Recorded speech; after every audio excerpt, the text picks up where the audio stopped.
Good morning. I'm Dr. Ramesh Visvanathan, IB Chemistry Coordinator for ACV 7N curriculum, and I would be talking today on topic 9.2, that is cells and batteries. So you can see I have depicted two cell phones, one here, and have also indicated a cell which is actually a prison cell. And just to give you an idea of how the cell works, and as you can see here in this slide, how the cell which is actually leaked show. And cells and batteries today are a part and parcel of our life, because I don't think without these cells today communication can happen. And without the car batteries, I don't think we will be able to move.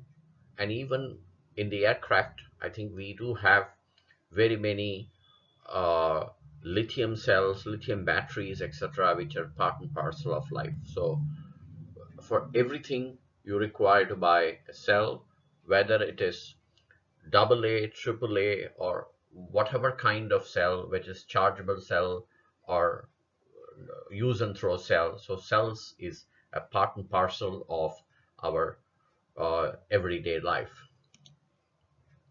So in the next slide, I'll be talking about the origin of cells. So, so here,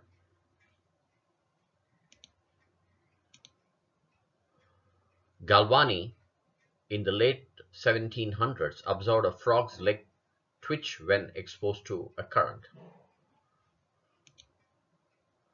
And Volta in the early 1800s realized it was due to the current flowing through the electrodes in the body. And Volta was the first who invented the battery by connecting multiple electric cells together. So you can understand how the origin of cells happen. And today, because of the cells and batteries, there is a paradigm shift in the way in which we function. And so when I talk about the cell, it is a cell which is actually the battery which gets into the cell phone or the mobile phone which we use. Okay. And based on spontaneous redox reaction, it was able to produce a consistent current. In the sense, you have a redox oxidation reduction reaction happening between two constituents and produce a current. What is a cell design? Cells are containers of liquid with electrodes. Here, cells are containers with liquid with electrodes. And as you can see here in the slide, here you have a positive electrode, a negative electrode, and connected in a tank which contains acid. So source or use of electricity. So you can see here, this is a meter where you can actually sense the current. See here, you can see there is a electrode, a molten or aqueous chemical is in the tank, and by putting a positive electrode and a negative electrode, the flow of electrons happens, and because of which there is a current which is produced, and that's called a cell here. So this in a nutshell is called a cell, and you have the positive electrode, negative electrode, molten or aqueous chemicals, and this is a source or use of electricity. This is how the cell design happens. In voltaic cell, electricity is produced spontaneously from a redox reaction. So you can see here, this is how the reaction happens when current flows. Okay. And in electrolytic cells, electricity is used in chemicals to undergo redox reaction.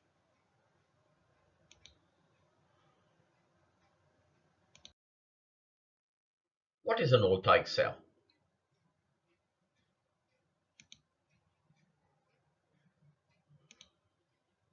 What is an voltaic cell? It is also referred to as galvanic cell, a salt bridge or a porous disc cup used to allow for unrelated ions to move to allow for the balance of charge. And here you can see you have a salt bridge, you have one electrode, you have another electrode which is connected, and which is because of movement or transfer of ions, you can have a, voltaic cell. And also you can have a bridge connecting both the beakers, and you can see it's a porous disk, so it travels, the electrons travels from one side to another side through the disk cup, which is used to allow for the unrelated ions to move to allow for a balance of charge. So this is the basic design of voltaic cell. What are the cell properties? Cell properties are a driving force on electron to move them from the wire. Electrical potential difference is an energy difference per unit charge. Depends on the type of the electrodes and electrolytes used in the cell.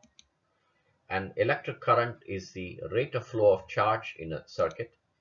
And power is the rate at which the electrical energy is produced. So these are the cell properties. And we can see cell quantity. So when I say quantity, what it is? A charge is designated by a symbol Q, and the unit of a charge is coulombs, C.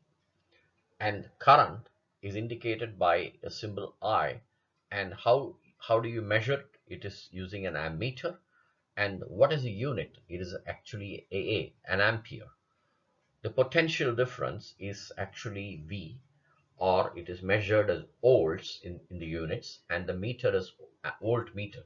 So you have an ammeter and a voltmeter to measure the quantity of the cell, and the power of the unit of the cell is designated as W, which is watt, and the energy density is joules.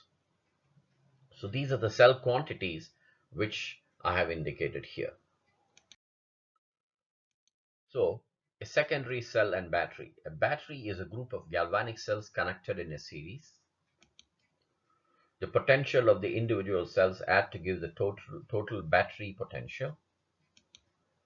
Secondary cells can be recharged by adding electricity.